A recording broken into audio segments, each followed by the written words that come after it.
Mesdames et messieurs, bienvenue sur ce plateau dans cette émission spéciale sur le traité sur le commerce des armes et plaidoyer en vue de l'adoption de l'avant-projet de loi relatif au régime des armes au Togo. Alors pour en débattre, nous recevons Monsieur Paka Maza Jonas.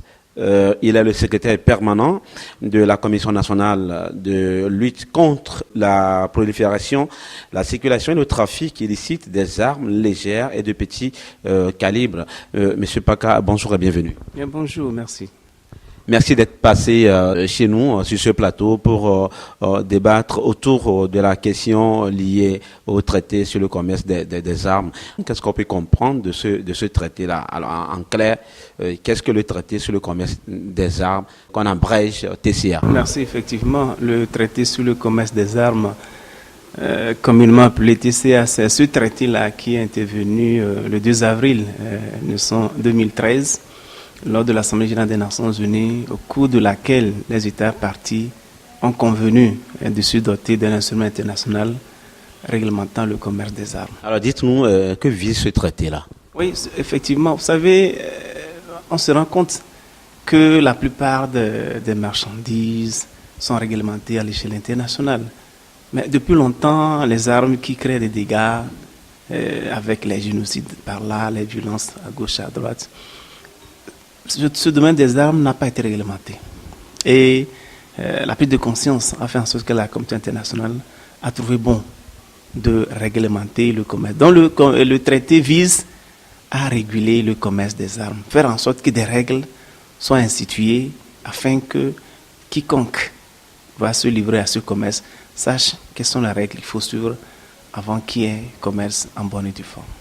Oui, on sait que c'est une disposition internationale. Est-ce que le Togo, notre pays, a-t-il déjà ratifié ce traité-là? En effet, déjà à l'ouverture, à la signature, le 3 juin 2013, notre pays a procédé à sa signature. Et dans l'évolution, dans le processus, notre pays, le Togo, afin de s'insérer, disons, prendre l'élan, a fait en sorte que le 8 octobre 2015, le traité a été ratifié après que l'Assemblée nationale ait autorisé le gouvernement à le faire. Vous savez, c'est un traité international. Pour le faire, il faudrait avoir l'avis de la représentation nationale. C'est ce qui a été fait. Oui, Monsieur Paka, est-ce qu'on peut avoir une idée sur l'état de ratification, bien d'adhésion des pays africains à ce traité? Oui, en effet, je crois qu'au début, il y a eu une démarche un peu timide. Mais aujourd'hui, jusqu'à la date du 26 janvier 2018, on en est à 22 États africains qui ont ratifié. Je voudrais relever que sur les 22, nous avons 14 qui sont de l'Afrique de l'Ouest. Et cela s'explique par le fait qu'en partant des négociations, l'Afrique de l'Ouest s'était mobilisée de manière forte. Et aujourd'hui, le nombre de ratifications, je parle de 14, vous savez qu'en Afrique de l'Ouest, il y a 16 États qui font partie de la CEDEAO. Donc sur les 16, il y a 14. Les autres pays qui sont encore en retard, et oui je dis c'est en retard parce qu'ils vont arriver à la Gambie et la Guinée-Bissau. Et vous comprenez pourquoi la situation politique dans ces pays n'ont pas encore permis à ce que les dispositions soient prises pour la ratification. Alors, Monsieur Paka Maza Jonas, vous êtes le secrétaire permanent de la Commission. Alors, dites-nous quelles sont les catégories d'armes qui sont couvertes par ce traité? Oui, c'est un traité qui a ratissé large parce que il y a 8 catégories qui sont couvertes en partant des avions de combat, les navires de guerre, les hélicoptères de combat, les armes légères de petit calibre, les missiles, ainsi de suite. Je crois que, tel que je le dis, ça fait 8 catégories d'armes qui sont concernées. Et cela pour répondre un peu au régime des Nations Unies qui avait déjà institué ces catégories d'armes. Et au niveau du TCA, ça a été affirmé pour que ces armes, ces catégories soient couvertes. Mais je voudrais relever un élément important parce que au moment des négociations qui ont été difficiles, la délégation africaine a insisté pour que les armes légères de petit calibre fassent partie de ces catégories. Parce que pour nous, pour reprendre un peu les termes de l'ancien secrétaire général des Nations Unies, Kofi Annan, les armes légères de petit calibre constituent les armes de destruction massive pour les pays africains. Donc, c'est un élément important qu'on doit souligner parce que ça a été l'œuvre de la diplomatie africaine pour que justement ça soit inscrit dans les catégories. Donc, oui, pour être bref, ça fait 8 catégories d'armes qui sont couvertes par le traité sur le commerce des armes. Okay, quand on parle d'armes légères et de petit calibre, est-ce que vous pouvez peut-être être un peu plus précis pour le commun des mortels? Quels sont ces types d'armes-là? Si on peut toucher un peu du doigt. Merci, c'est vrai. Il y a assez de définitions qui découlent, que ce soit au niveau des Nations Unies, au niveau régional, je parle de la CEDEAO, même au niveau interne, parce que nous sommes en train, dans ce processus, de faire en sorte que notre pays, le Togo, puisse être doté d'une loi qui régisse le domaine. Donc, revenant à votre question précise, pour être simple, et là, je voudrais citer la convention de la CEDEAO sur les armes légères de petit calibre, qui dit qu'on parle d'armes de petit calibre lorsque c'est une arme qui est utilisée par une personne. C'est l'exemple d'un pistolet. Un pistolet, vous voyez, même les armes de chasse, qui sont souvent arborées par nos parents pour aller à la chasse, pour certains, parce qu'il faut défendre sa culture, parce qu'il y a des destructions des animaux sauvages. Là, c'est ça qu'on qualifie d'armes de petit calibre. Mais les armes légères, ce sont ces armes-là qui sont utilisées par plus d'une personne. Parce qu'à ce niveau, il faut une équipe pour utiliser une telle arme. Ce n'est plus individuel. Là, lorsqu'on va au-delà d'une personne, on parle d'armes légères. Mais quand c'est une personne, on parle d'armes de petit calibre. Monsieur Epaka, alors dites-nous quelles sont les différentes activités que prend en compte le TCA, le traité sur le commerce des armes. Merci. Je crois que j'ai évoqué tantôt, disons, le champ d'application à travers les catégories d'armes. Mais il y a 2 activités principales, c'est-à-dire de manière globale, on parle de transfert. Les activités, c'est l'importation et l'exportation. De l'importation et l'exportation. C'est à ce niveau, on regroupe ça sous le thème juridique du transfert. Et entendez par transfert, l'importation, l'exportation, le transport, le transbordement, le transit et le courtage. Donc, ce sont ces activités-là qui sont couvertes par le commerce. C'est-à-dire que lorsqu'il y a transport, ça veut dire, ça suppose quoi? Je donne un exemple. Peut-être que notre pays, le Togo, voudrait acheter les armes auprès de la Chine. Il y a une commande qui est faite. Donc, le fait que les armes quittent la Chine jusqu'à Lomé, il y a c'est ça le transfert. Et les moyens par lesquels on est arrivé, ce n'est pas le biais d'un transport. Donc, ce sont là ces activités qui sont réglementées par le traité sur le commerce des armes, parce qu'il faut suivre tout ce processus pour voir, dans l'exemple que j'ai donné, dans le cheminement, est-ce qu'il ne peut pas arriver qu'à un moment donné, disons, les armes puissent être détournées. Voilà, s'il y a détournement, on doit pouvoir réagir. Et le TCA, en ses articles 6 et 7, recommande qui est ce que j'appelle l'évaluation des risques pour que ces armes à destination ne puissent pas créer des violations massives des droits de l'homme. Donc, c'est des éléments importants qu'on doit prendre en compte en termes d'évaluation. Ok, merci pour les éclaircissements. Alors, le Togo porte le projet de formation pour l'appropriation et la mise en œuvre du traité sur le commerce des armes. Et plaidoyer en vue de l'adoption et la vulgarisation de l'avant-projet de loi sur le régime des armes au Togo. Alors, dites-nous pourquoi le Togo porte-t-il ce projet-là? Oui, je crois que c'est dans la logique des choses.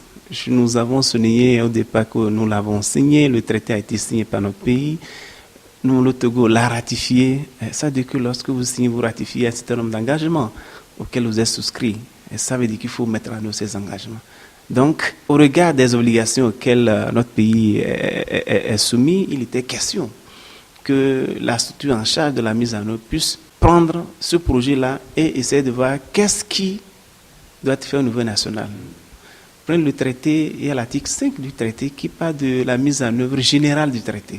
Et c'est dans ce processus que nous, au niveau de la Commission nationale de lutte contre les armes légères, avec justement l'appui du gouvernement, nous avons soumis un projet au niveau du fonds d'affectation volontaire qui a accepté volontiers de nous financer pour justement mener ce projet. Aujourd'hui, c'est dans ce sens que nous sommes là, à Tapamé ici, après que nous soyons passés dans l'autre région.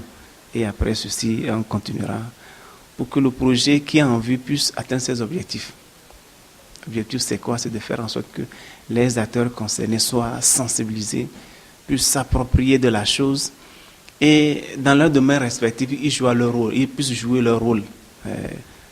Le cas d'un magistrat, parce que dans les particuliers, il y a les magistrats. Quelle est l'attitude d'un magistrat vis-à-vis d'une infraction liée aux armes? C'est une des thématiques qui est évoquée et pour laquelle je crois ceux qui sont là pourront, disons, être renforcés en termes de capacité et faire le travail qui leur revient. Actuellement, vous êtes à Tapamé pour cet atelier, pour former des acteurs de terrain sur cette thématique. Alors, quelles sont les autres activités de ce projet, à part les renforcements de capacité? Oui, je crois que déjà l'émission, enfin, l'occasion que vous nous donnez fait partie des activités parce qu'il faut faire un plaidoyer pour que je vous disais que nous avons un cadre législatif ou normatif qui est lacunaire, désuet. Et il faut faire en sorte qu'on ait une nouvelle loi. Et on fait un plaidoyer pour qu'à l'issue de l'atelier, qu'on puisse avoir une loi sur le plan national qui prenne en compte l'ensemble, disons, des domaines liés à cette thématique des armes. Que ce soit les armes légères, les armes de gros calibre, tout ce qui est concerné par le traité, nous puissions avoir un test au niveau national qui réglemente ça pour que chacun sache à quoi s'en tenir.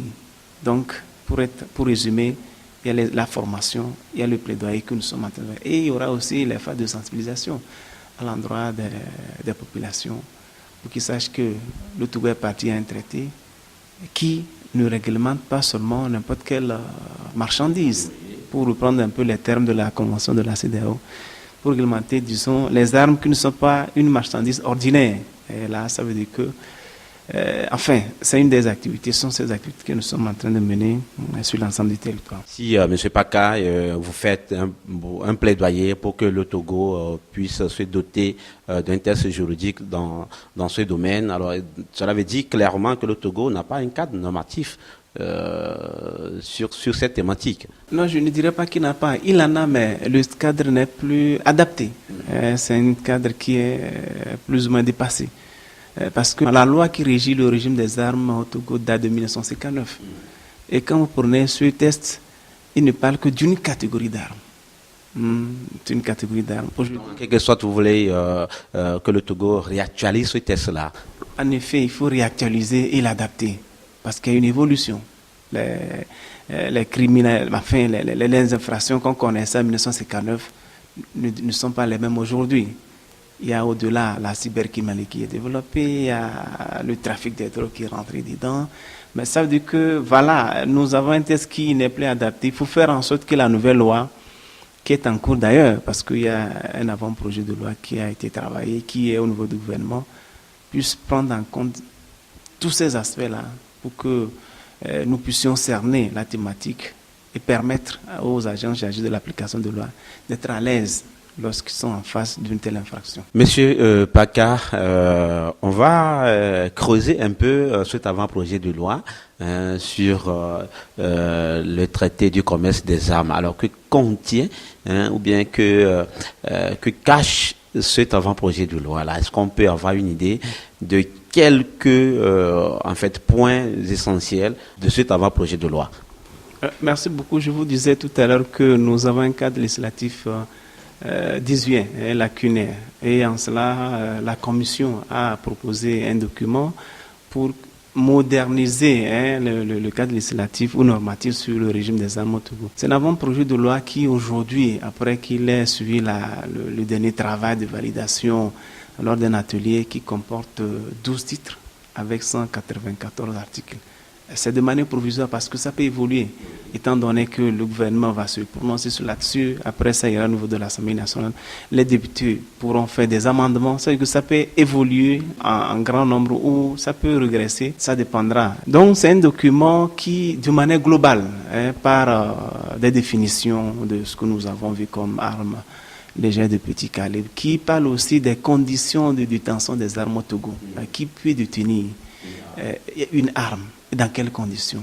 Mais aussi, il parle aussi de quel type d'armes, effectivement, même l'accent met plus sur les armes légères de petit calibre, parce que on n'a pas fait trop incursion sur les armes de gros calibre, parce que là, c'est un peu du domaine un peu plus élevé, mais nous avons aussi fait en sorte qu'on puisse tenir compte aussi des armes détenues par les personnes privées, mais aussi de l'État, c'est-à-dire les armes de guerre, ce que nos forces de défense et de sécurité ont. Mais aussi, il peut arriver qu'un Togolais veuille avoir un dépôt d'armes ou de vente dans notre pays. Pour l'instant, ce n'est pas encore le cas, mais cet avant-projet de loi pose les critères.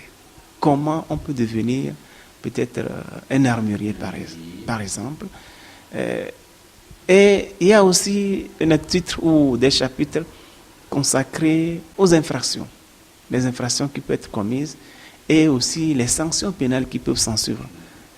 Lorsqu'on commet une infraction, ça dépend du degré. Comment le juge pourra se prononcer, c'est-à-dire il y a une disposition liée aux dispositions pénales, mais aussi on a permis à ceux-là qui pourraient être condamnés pour qu'ils puissent, disons, se défendre, si je me permets de le dire, parce qu'on peut condamner quelqu'un, mais qui trouverait que ce n'est pas juste. Il y a aussi un volet consacré au recours pour peut-être revoir sa peine révisée ou annuler carrément. Ça dépend, peut-être qu'on peut avoir une arrêt judiciaire et ça a été pris en compte. Pour être bref, je dirais que de 4 articles du test de 1959, on est né aujourd'hui à 194 articles. Dans le nouveau test, maintenant de manière provisoire, c'est ce que je le disais, ça peut évoluer. Et nous estimons que si ces dispositions sont prises, on peut être certain que le Togo aura fait un pas de géant en matière de criminalisation du domaine des armes dans notre pays. Ok, Monsieur Paka Jonas, nous sommes pratiquement arrivés à la fin de notre entretien. Alors, dites-nous quels sont vos mots de conclusion. Je voudrais, vous remercier pour l'opportunité et espérer que ce que nous sommes en train de faire pourra, être relayé à gauche et à droite, afin que le projet lui-même aboutisse, afin que le plaidoyer que nous sommes en train de faire, que le gouvernement puisse se saisir du dossier pour réglementer le domaine des armes. Parce que nous sommes en train de voir ce qui se passe autour de nous. Le Togo, aujourd'hui, est à l'abri des conflits armés. Mais il faut, comme on dit, qui veut la paix prépare la guerre, il faudrait se prémunir des dégâts éventuels. Je crois que c'est en cela que nous attelons et nous espérons que tout se passera comme on le souhaite. Et merci pour justement l'opportunité et que bon vent à vous pour que vous puissiez aussi continuer par nous appuyer d'autres structures qui solliciteraient afin que la diffusion soit faite à l'endroit de nos populations, à l'endroit aussi de nos dirigeants. Je vous remercie. Monsieur Paka Jonas, merci d'être passé chez nous.